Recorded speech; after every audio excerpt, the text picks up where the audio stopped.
Well, hi everybody. Welcome to the Firewall. I'm Bill Whittle.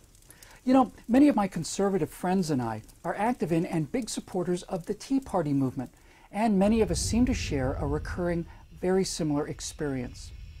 Conservatism, especially Tea Party conservatism, has been so vilified by the mainstream media. Journalists self-identify as liberal about 10 times more often than they do conservative, that many times we'll have our liberal friends, or sometimes total strangers, ask us to explain our horrible, knuckle-dragging, racist, extremist, whack-job views. And when we manage to do this calmly and clearly, which is difficult sometimes, I admit, given all the propaganda, well, more often than not, actually a lot more often than not, reasonable people will look at us with a kind of unique expression and say something like, well, that doesn't seem so crazy at all. I actually agree with a lot of that.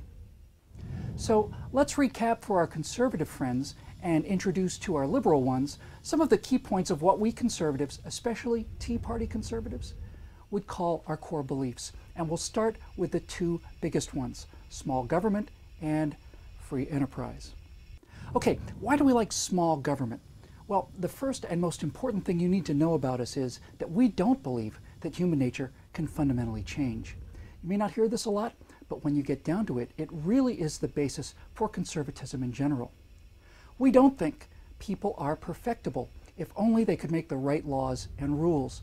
We believe that human beings, like every other creature on the earth, are motivated primarily by their own self-interests. Now, many modern people see this belief that we have, that human nature is fundamentally flawed and selfish and essentially unchangeable, as cynical and pessimistic. On the contrary, it is this belief that generates a society with the checks and balances against the natural human bastardliness that basically wants to tell other people what to do. These checks and balances prevent the accumulation of too much power in the hands of too few people, and that defiance of these checks and balances by the current political class of both parties is the real threat that the Tea Party movement is a response to. Because all you have to do is open a history book with just the most basic sense of fairness, and you will discover time and time and time again that the very same ideas being tried by big government today, ideas which we call progressive, have been tried in one form or another all the way back through recorded history, and they have always failed because they are based on what people hope and wish that human nature is instead of what it really is. You know, the British tried big state socialism in the 60s and 70s. It was a disaster. The Russian Revolution of 1917 was about remaking human nature into the new Soviet man who would share everything from each according to his ability and to each according to his need. They had to kill anywhere from 30 to 50 million people. 50 million people is 500 Super Bowl stadiums filled with innocent men, women, and children before they realized it just wasn't working. The Chinese communists tried the same thing, at least another 50 million killed and starved to death to bring about that socialist utopia, and it failed. It was a disaster. Cuba, smaller scale, same disaster. The French Revolution was fought for the belief that they could make what they called the new man, perfect and virtuous, once free of religion, income disparity, and all the rest. Now, in order to bring about that paradise, thousands of people had to be guillotined each week in what was called the Great Terror. And on and on and on it goes. The Romans, in 150 BC, were promoting these same progressive ideas. There's nothing progressive about progressivism. The belief that you can get something for nothing, that you can get the government to take something by force from other people and give it to you, like the money for your health care, for example, has been tried many, many times before, and it has failed every time. No, my friends, there's only one really progressive idea, and that is the idea of legally limiting the power of the government. That one genuinely liberal, genuinely progressive idea, the why in 1776, the how in 1787, is what needs to be conserved. We need to conserve that fundamentally liberal idea. That's why we are conservatives. By now, you probably think that we conservatives hate the government, but that's not true. We're law and order people, and we're all in favor of limited government to enforce responsible rules of behavior and to pay for a few very specific kind of things that are outlined in the Constitution. We're not against government. We will support small, limited, reasonable, responsibly run, frugal government, and we're willing to pay for that.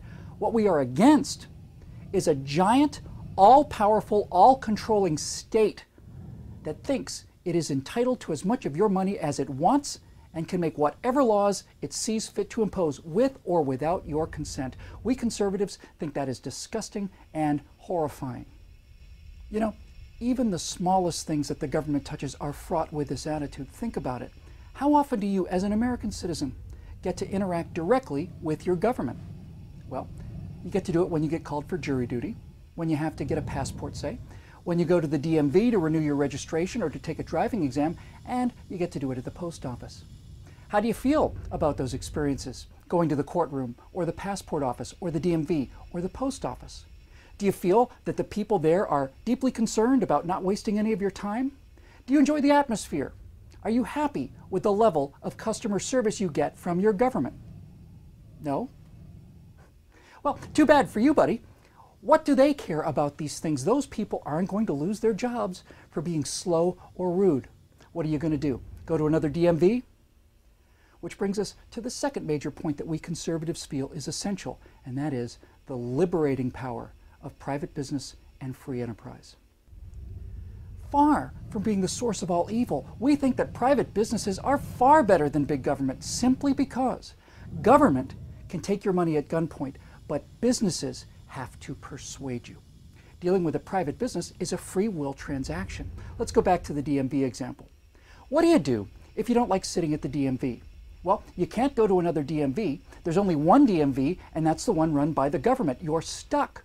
Some guy can't get your business by opening a faster, nicer DMV across the street and charge you less for better service. If he could, he would, and he'd make millions of dollars doing it, and your life and mine would be better for it.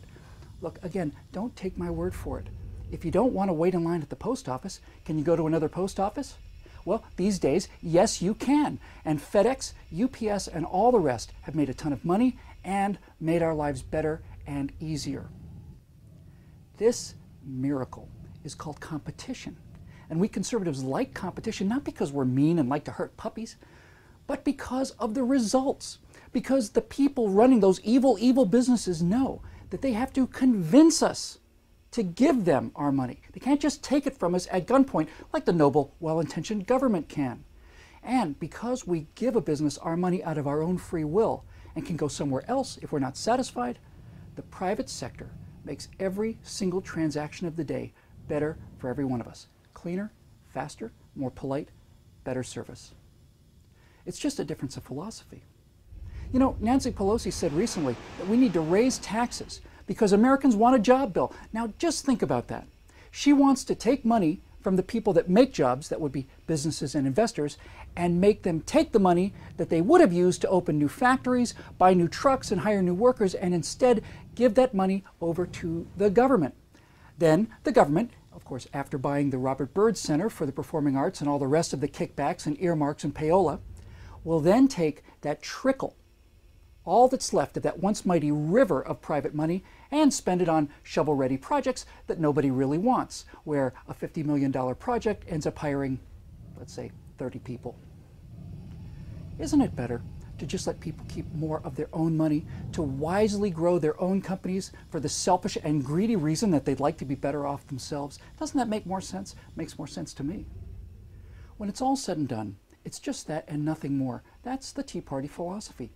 People aren't perfect or perfectible. We in the Tea Party revere the Constitution because it limits the power of people who go into government because they crave power over others. And we prefer business to government because if you don't like the way a business treats you, you can go to another business. You don't like the service that the government provides, you don't get to go to another government. Next time, we'll talk about why we despise elitism and how even the smartest people on the planet suffer from a failure of intelligence where something as complex as the economy is concerned. And we'll also talk in future segments about how wealth can be created out of thin air. So much of this Tea Party movement is just simple common sense. And if you want to support messages like this one and keep them coming, you can become a citizen producer at declarationentertainment.com and help take back your culture. We'll see you next time on The Firewall.